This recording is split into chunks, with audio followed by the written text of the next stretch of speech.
In a grand, luxurious mansion overlooking the city lived Mr. Henry, a widower, and his only daughter, Berlinda. From the day she was born, Berlinda possessed a striking appearance. Her shimmering blue eyes and a distinctive white strand of hair made her unforgettable. Though she lacked a mother's presence, Mr. Henry poured all his love and devotion into her. He gave her everything she could desire and shielded her from the question that haunted her childhood. "Where is my mother?" "Some answers are best left unknown," he would say when she asked. Berlinda, young and pampered, never pressed the matter further. As she grew older, Berlinda became enchanted by the world of social media. By the age of 16, her beauty and charisma had earned her a massive online following. Compliments and adoration from strangers fueled her confidence. But something darker lurked beneath the surface.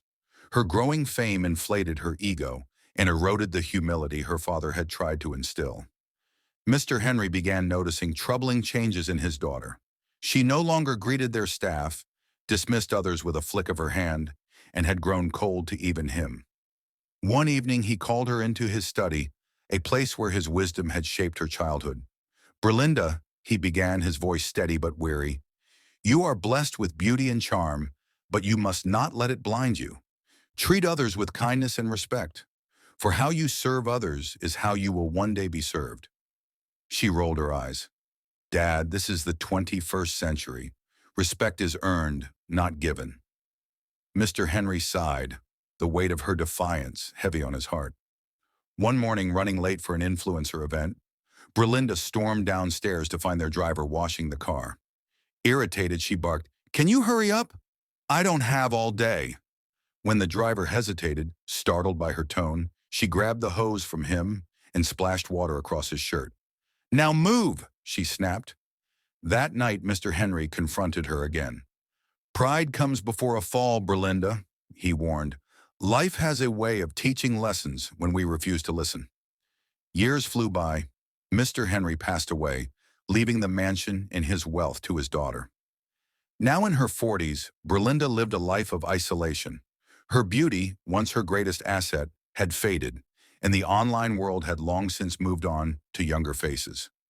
Loneliness echoed through the grand halls of her home. One day she ventured to the mall to escape her solitude. She spotted a group of teenage girls trying on clothes, their laughter and energy reminiscent of her youth. Wanting to connect, she approached them and offered a kind smile. "That dress looks lovely on you," she said to one of them. The girls exchanged glances and burst into laughter. "What would an old woman like you know about fashion?" one of them sneered. "Stick to bingo and leave the shopping to us." Berlinda felt her cheeks burn with humiliation as the girls walked away, mocking her. She turned to leave, her confidence shattered. Near the exit, a janitor carrying a bucket of water accidentally bumped into her, spilling it across her outfit. Soaked and humiliated, Berlinda froze as memories of her father's words flooded back. She saw herself as a teenager, splashing water on the driver, her father's disappointed face, and his warning, "How you serve others, so you will be served." Tears welled in her eyes as she whispered to herself, "I didn't listen, and now it's too late." From that day forward, Berlinda made a vow to change.